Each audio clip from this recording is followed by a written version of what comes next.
कहानी का शीर्षक है राजा का तोता और अमर फल।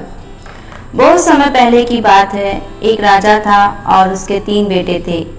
राजा बहुत ही बूढ़ा हो गया था और वह यही चाह रहा था कि कोई उसकी गद्दी को संभाल ले। एक दिन राजा ने अपने तीनों बेटों को बुलाकर बोला, आज मैं तुम लोगों को एक काम के लिए बुलाया हूँ। सब लोगों को अपना काम बहुत ही ईमानदारी से करना होगा। राजा के तीनों बेटे संकट में पड़ गए कि अब क्या होगा, लेकिन जैसे ही राजा ने बोलना शुरू किया सब लोग चुप हो गए। राजा ने अपने तीनों बेटों का इम्तिहान लेना चाहता था और उसने अपने पहले बेटे से पूछा, अगर आपको किसी अपराधी को सजा देने को कहा जाए तो आप क्या दोगे? पहले ने बोला, मैं तो जेल में डाल दूंगा। फिर दूसरे ने बोला, मैं तो फांसी दे दूंगा। फिर क्या था, राजा ने अपने तीसरे बेटे से भी यही पूछा। तीसरा बेटा बहुत ही चालाक था और बोला, पिताजी मैं आपको कुछ बताने से पहले एक कहानी सुनाना चाहता हूँ। राजा ने कहा, तो ठीक है सुनाओ। तीसरे लड़के ने बोला, एक बहुत ही अमीर राजा था और उसने एक तोता पाल रखा था और वह तोता से बहुत प्यार करता था। एक पल भी उसके बिना जी नहीं पाता था। एक दिन की बात है, तोता बहुत ही जिद करने लगा और बोला, मैं अपनी माँ से मिलना चाहता हूँ। तोते की इस बात को बार बार सुनकर राजा ने उसको जाने के लिए बोला और साथ में यह भी बोला सिर्फ 1 सप्ताह में वह लौटकर वापस आ जाए। तभी तोता बहुत ही खुश होता हुआ बोला, राजा आप बहुत ही अच्छे हैं, मैं जल्दी से वापस आ जाऊंगा।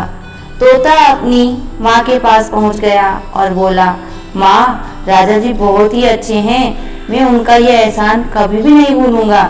जब तोते को वापस आने का समय हुआ तो उसने सोचा, क्यों न राजा जी के लिए कुछ तोहफा लेकर जाऊं। वह जंगल में एक ऐसा आम का पेड़ था जिसको खाकर कोई भी इंसान जवान और अमर हो जाता। उसने सोचा, क्यों न मैं राजा जी के लिए यही लेकर जाऊं। तोता जब वह फल लेकर लौट रहा था तब रास्ते में काफी रात हो गई और वह फल को नीचे रखकर सो गया। जब वह सो गया तो एक सांप ने उस आम को खा लिया और वह आम जहरीला हो गया। तोता जब सुबह सोकर उठा तो आम को लेकर राजा के पास गया और बोला, महाराज मैं आपके लिए एक ऐसा फल लाया हूँ जिसको खाकर आप जवान और अमर हो जाएंगे। राजा ने अपने मंत्री को बुलाया और बोला, पहले इस फल को अपने पालतू कुत्ते को थोड़ा खिलाकर देखो। कुत्ते ने जैसे ही उस फल को खाया वह मर गया। यह देख राजा को गुस्सा आ गया और उसने तोते की बात सुने बिना ही उसका सर काट दिया। राजा ने उस समय फल को बाहर फेंकवा दिया। समय बीतता गया और एक दिन उस फल से एक पेड़ तैयार हो गया। जब राजा को इस बात का पता चला तो राजा ने सबसे बोला, वह पेड़ जहरीला है और कोई भी इसका फल नहीं खाएगा। राजा की बात को सुनकर कोई भी उस पेड़ के पास नहीं जाता था। एक दिन एक बूढ़ा आदमी जो कि उस पेड़ के बारे में बिल्कुल भी नहीं जानता था, वह उस पेड़ के फल को खा लिया और देखते ही देखते वह जवान हो गया और उसने यह बात राजा को बताई और इस बार राजा ने फिर वही किया और इस बार राजा के दरबार का मंत्री जवान और अमर हो गया। अब क्या था, राजा अपने तोते को याद करके रोने लगा और उसको बहुत ही अफसोस होने लगा। यह कहानी सुनकर राजा ने कहा, फिर तुम क्या करोगे? फिर छोटे बेटे ने बोला, पहले मैं उसका गुनाह देखूंगा और उसके बाद सजा के बारे में सोचूंगा।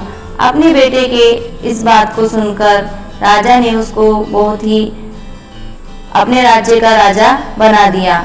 इस कहानी से हम लोगों को यही सीख मिलती है कि कोई भी निर्णय सोच समझकर लेना चाहिए। धन्यवाद।